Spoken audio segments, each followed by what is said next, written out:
ዛሬም ደግሞ በአዲስ ቪዲዮ መጥቻለሁ። በዚህ ቪዲዮ ዋና ሐሳብ የሆነው ራስህን ከማንም ጋር አታወዳድር የሚለው ሐሳብ።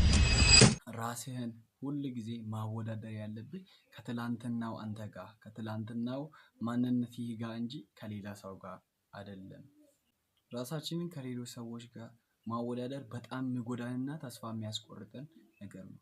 ከሌሎች ሰዎች ፋይናንስ ጋር ከሌሎች ሰዎች እውቀት ጋር ከጓደኛ ጋር አለማወዳደር በጣም የሚጠበቅብን ነገር ነው። ለምን እነሱን ስንመለከት እኛነታችንን እንረሳለን። ከራሳችን ጋር መታገልን ረስተን ከሌላ ሰው ጋር ከሌላ ሰው አንፃር እንቆማለን። ሌሎች የሚሉትን ሌሎች የሚያደርጉትን ሌሎች የሚገዙትን ፋሽን መከተልን እንፈልጋለን። ስለዚህ በጣም የሚጎዳ ነገር ነው። ሳይኮአችንን የሚጎዳ ነገር ነው። ከሌሎች ሰዎች ጋር ራሳችንን ማወዳደር ከሌሎች ሰዎች ጋር በፍጹም ራስህን እንዳታወዳደር ነው። ማወዳደር ያለብህ ከትላንትናው አንተ ዛሬ ዓመት በፊት ምን አይነት ሰው ነበርክ? ምን አይነት አቋም ላይ ምን አይነት የፋይናንስ አቅም ኖሮይ ግንኙነት አለ? በቃ እነዚህን ነገሮች ከዛሬ ዓመት ከማንነትህ ጋር እያቸው። ዛሬ ካለው ከአንተ ጋር ያ የድሮ ማንነት ምን ልዩነት አለው? ዛሬስ ከዛ ማንነት ምን ተሻልክ የሚለውን ከራስህ ጋር ሁል ቀን ማለት ነው። ከትላንትናው ዛሬ ምን አወቅኩ? ዛሬ ምን አዲስ ነገር አገኘው? የሚለውን ነው ማየት ያለብኝ በየቀኑ በየጊዜው። ለምን ከሌሎች ጋር ራሳችንን ስናወዳድር በቃ የዝቅተኝነት አሁን በፋይናንስ ደረጃ ቤተሰቦቻቸው ከፍ ያሉ ጓደኞች ሊኖሩን ይችላሉ። እነሱ የለበሱትን እያንዳንዷን ነገር እንለብሳለን ካልን እነሱ የሚያደርጉትን እያንዳንዷን ነገር እናደርጋለን ካልን አንደኛ በሳይኮ እንጎዳለን። ሳይኮአችን ይጎዳል። ሁለተኛ ደግሞ በፋይናንሻል ደረጃ ራሱ በብር ደረጃ እኛ ምናንስ ከሆነ እነሱ በውድ ዋጋ ከቤተሰቦቻቸው ወስዶ የሚገዙትን እኛም ዝም ብለን አውጥተን እንገዛ እንችላለን። ይሄ ነገር በጣም ይጎዳናል። አንደኛ በቃ ራሳችንን ይጎዳናል። ስለዚህ መቼም ማየት ያለብህ ጂም ቤት ከገባህ ማየት ያለብህ ሌሎች ሰዎችን ሳይሆን ትላንትና ከምትሰራው ዛሬ ምን ያህል ኪሎ ጨመርክ?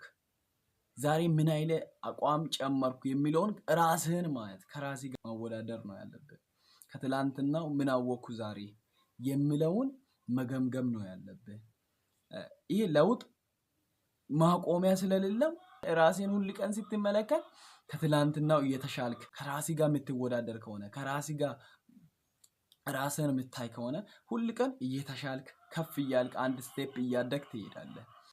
በቃ ራስህን ማየት ያለብህ ከትላንትናው ከቀድሞ አንተነትህ ጋር አሁን ጠዋት እንደነቃህ አንድ ቀን ከጀመርክ በኋላ ማታ ላይ ዛሬ ከማን ተሻልኩ ዛሬ ከማን በለጥኩ የሚለውን ነገር መቼም እንዳታስብ።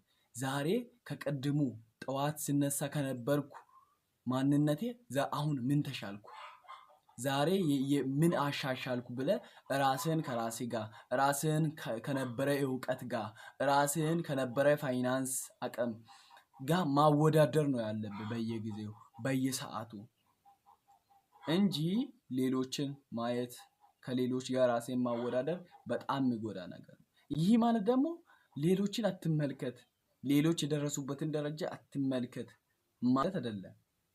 ለምን ዓለም ከደረሰበት ደረጃ ራስን ማየት በጣም አሪፉና ወሳኙ ነገር ነው። ለምን እንድንለወጥ ሞቲቬት ያደርጋል እንድንለወጥ ያነሳሳል።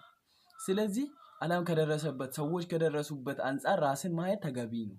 ነገር ግን ከነዛ ሰዎች ጋር ራስን ማወዳደር በጣም ጉዳት አለው። ስለዚህ ይሄንን ነገር በኃላፊነት እንድትጠቀመው ራስህን ከማንም ጋር አታወዳድር። እንዳንተ አይነት ሰው በዚህ ዓለም ላይ የለም። በቃ አንተ ጋር ሊመሳሰል የሚችል ሰው ሊኖር ይችላል። በመልክ ሊሆን ይችላል በእድሜ ሊኖር ይችላል በቁመት ሊኖር ይችላል በከለር ሊኖር ይችላል። ነገር ግን ሁሉ ነገሩ እንዳንተ ያለ ሁሉ አቋሙ አስተሳሰቡ እምነቶቹ በቃ ማይንዱ ሁሉ ነገሩ እንዳንተ ያለ በፍጹም አይገኝም። አንተ ድንቅ ሰው ነህ። ከራስህ ጋር ማወዳደር ከራስህ ጋር በቃ ራስህን ለማሻሻል ጥረት ማድረግ ነው ያለብህ። አመሰግናለሁ። በቀጣይ ቪዲዮ እስክንገናኝ በሰላም ቆዩልኝ።